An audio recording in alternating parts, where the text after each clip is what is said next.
What's going on, Hoop Junkies? My name is Gina Rufino. Her name is Ricky Flores, and you are tuned in to the Dugout right here on BTV. Yeah.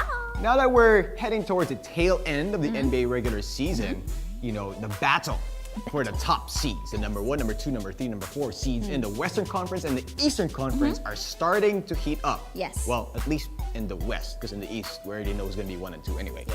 Now, there's a lot of attention being focused on these guys in the top. But there's also a lot of attention being focused on the guys in the bottom. I'm not talking about the guys in the number 8 seed, number 9 seed. No. I'm talking about the bottom of the conference. I'm talking about the likes of the Milwaukee Bucks, the Utah Jazz, the Los Angeles Lakers, There you go. and so on and so forth. Yes. Why is this happening? Why are people looking at the bottom of the conferences? Does it have something to do with a man named Noli Locsin? Does it? Does it? Maybe. Well, you know what? His nickname. It's funny actually that you should ask me about what's happening in the bottoms. Since, you know, hobbits, they usually reside the bottom of the earth. But you know, I think that with the anticipation of probably one of the strongest draft classes in recent memory, teams are starting to quote unquote tank. There it is, there it is. Oh my God, I said it. No, you Oh my didn't. God, I said No, it. you didn't. Oh my God, I said No, you didn't. That being said, I think that they're trying to tank so that they can get the highest pick in the upcoming draft. That's why they're so focused, you know? Fans are actually focused on the bottom. So they want their teams to do bad so they can get the likes of Jabari Parker, Wiggins, Exum, you know, all these other guys. But you know what? The fans actually have no say in it. It's actually the teams, and that's what's very interesting. All right. So, you know, even though I know the teams don't want to admit that they are tanking, it's kind of obvious that some teams are. Am I correct? That's right. Am I correct? So we've, gone through the history. Gone through and it. we've checked out the numbers. Checked it out. And seen if, these teams who tank actually have a chance of benefiting from it. Yeah. So we're gonna give you a little bit of a history lesson. Watch this. Although having the worst record gives the best chance of landing the top overall pick, history says otherwise. In fact, since the lottery was adopted in 1985, the worst team in the league has gotten the first pick in the draft only 4 times out of 29 lotteries. They are the Clippers in 1988, which they used on Danny Manning. The Nets in 1990, which they used in Derek Coleman. The Cleveland Cavaliers in 2003, and they got who else but the king, LeBron James. And the Orlando Magic in 2004, which they used to draft Dwight Howard. Who happens to be your favorite player of all time. Now let's take a look at lottery picks who actually helped the team who drafted them win a championship. A mere 5 players taken in the lottery have won a championship with the team that drafted them. Not surprisingly, 3 of them are from the Spurs franchise. David Robinson, who was drafted 1st overall in 1987, Sean Elliott, who was drafted 3rd overall in 1989, and of course Tim Duncan, who was drafted 1st in 1997. The rest of the list includes Darko Milicic, who was drafted by the Pistons with a 2nd pick in 2003. Yeah, he really helped them. And lastly, Jason Kidd, who made stopovers in Phoenix and New Jersey before helping the Mavs win a title. The Mavs picked him with the 2nd overall pick in the 1994 draft. Now here's the point where we get gritty with the numbers, so please bear with us. Let's take a look at the actual team results within 4 years of drafting a top 3 pick. Out of the 81 top 3 picks in the draft lottery era, 25 players did not make the playoffs even once. 21 players bowed out of the first round, while only 18 made it through the second round. Now let's review 3 of the strongest NBA draft classes in history.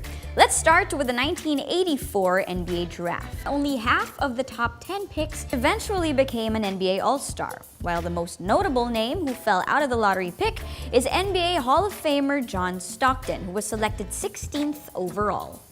Meanwhile, in the 1996 draft, only 5 out of the 10 picks became an All-Star.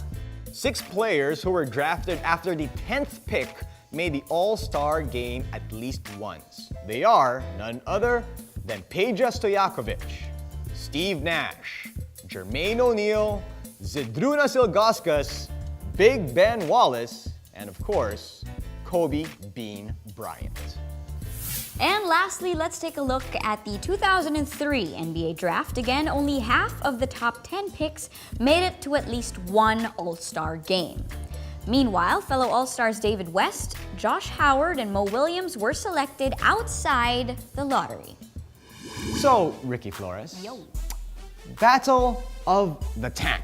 Aha, I The like battle, that. you know, the tankers, the swimmers. UP very popular when it comes to swimming. Fine. You know, but it just does not, you know, just doesn't prove that if you tank that Yeah. you're gonna do well Exactly. in the future. Exactly. Case in point, okay? Boston Celtics. Boston Celtics. You know, I was actually still living in Boston when they were tanking, and they weren't even trying to hide it. Okay. You know, there was the Rick Pitino era, and they were trying to tank because they wanted to get Tim Duncan. What happened? They didn't get Tim Duncan. They got instead Ron Mercer and Chauncey Billups. Not bad players, but if you're looking at Tim Duncan, Yes. and you ended up with these two guys, kind of different. Well, Chauncey turned out to be okay, but his stay in Boston was short-lived. Exactly. And so there was really only one team in my head that I can think that did tank and managed to actually, you know, up to today, still work. But I think that has to do with Greg Popovich and the system. It was the San Antonio Spurs. They Okay. did tank, but you know, fortunately for the Spurs fans, it worked out.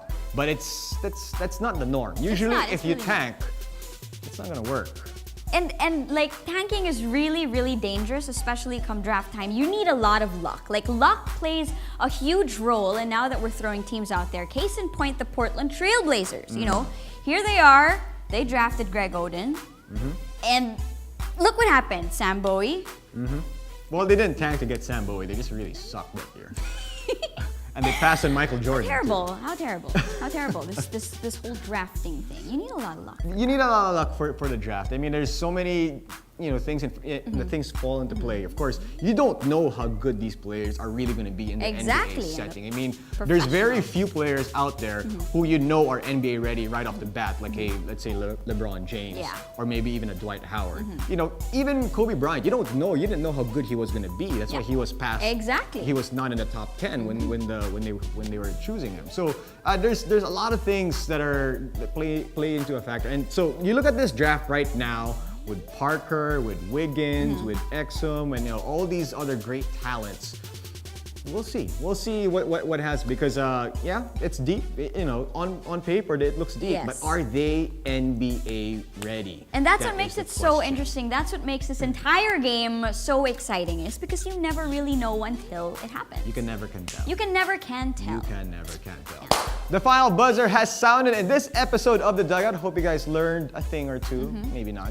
But you guys can get a hold of us and let us know what you think. Ricky, how? Let us know, please, through our website. That's also where you can check out those schedules and updates. It's www.btv.com.ph. You can tweet us. It's at BTV Hoops, and also like facebook.com/basketballtv. Oh my goodness, you got an accent. I know. Oh, good. Final buzzer has sounded like we said earlier. She's Ricky Flores. I'm Gina Rufino. Until next time, peace. Dugout Thanks for out. tuning in. Thank you. Thanks. Thank you.